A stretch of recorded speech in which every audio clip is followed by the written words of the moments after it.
11 billion tons of fish worth over 750 billion Kenyan shillings annually.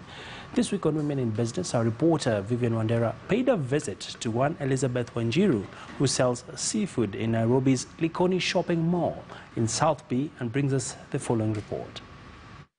She sells seafood at the seashore. So goes the tongue twister. But every great business idea is born out of a problem. We visited Elizabeth at her seafood outlet at the Likoni shopping mall in South B, where she sells seafood. I'm the founder of Tam Tam's Fresh Seafood, and here we sell all types of fish and seafood. We have some various products from the coast of Kenya. We have other products which we get from the Lake Victoria, and we also import some salmon from Norway. Capital is an essential part to start every business. While some are easily affordable, some are not. She tells us how she sourced for her starting capital and what is her revenue now. The first time that a couple of friends and family asked me for the orders, I needed 10,000 to bring the order to Nairobi. And I asked my family to give me the money, because the reason that I actually started selling the seafood is because I wasn't making enough money to survive in Nairobi, you see. So I didn't actually have any savings. So my dad sent me 10,000, and that's how I started. Although Kenya is a key market for white meat, availability of seafood is fast becoming a delicacy for Nairobians. Elizabeth tells me that for her to get a variety of seafood for her clients, she has to source not only locally but get fish from as far as Norway. The market has really driven me from the day that I started, because I really have no, I don't have a degree in fish shop management or anything. So after I started bringing the orders for clients, since 5 years ago, since I started, I just listened to clients. And what they ask me to bring is what I bring. So only this year, there are many clients who've been asking me for salmon. So it's something that I just recently started selling, and so far so good. We have an agent, we import through them, and people love the salmon. The market has really driven me from the day that I started, because I really have no, I don't have a degree in fish shop management or anything. So after I started bringing the orders for clients, since 5 years ago, since I started, I just listened to clients.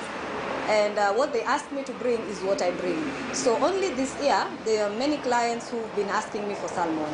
There are always gains and losses in business. And she tells us about one particular loss that was close to her heart and the challenges she faces. I'll talk about maybe one particular loss for me, because before I opened this shop here in South B, I had another shop on Riara Road, which was a partnership, but that didn't go so well, and I started from scratch.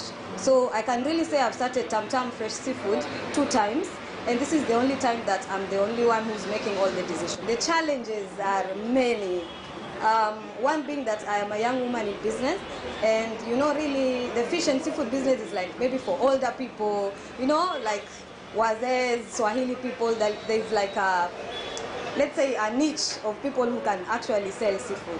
So for me, it's mainly a passion, and the big challenge has been that I'm doing something out of my profile, I'm doing something different, I'm doing something that I wasn't taught to do. When running a business where one deals with fresh food, preservation is key. Elizabeth tells us how she preserves the seafood. For seafood, you really have to be very careful about temperatures. So the best way to keep our fish fresh, first of all, is to make sure that we only bring a small amount of it. And by small amount, I mean only what the market demands. So I'd prefer that, or what we've been doing is bringing fish at least 3 or 4 times a week. That means that we don't bring a lot of it. And if we've frozen your fish, it's only maybe for a day or 2.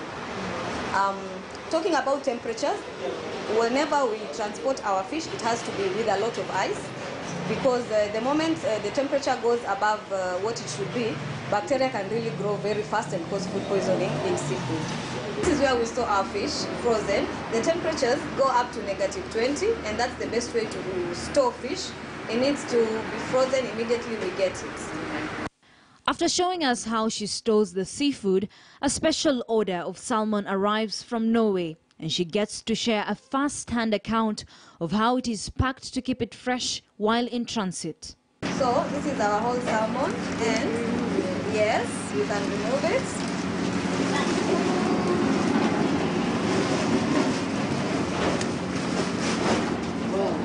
Yeah, so this is about 5 kilos, as you can see.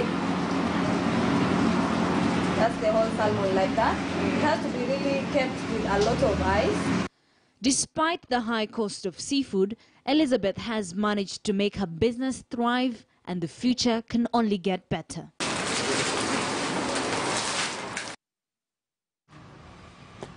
Very innovative and inspiring when it comes to business. Well, we want to wrap up our coverage at this hour and hand it over to my colleague Ali Manzu, who will be carrying on with our extended coverage of the transition in Tanzania.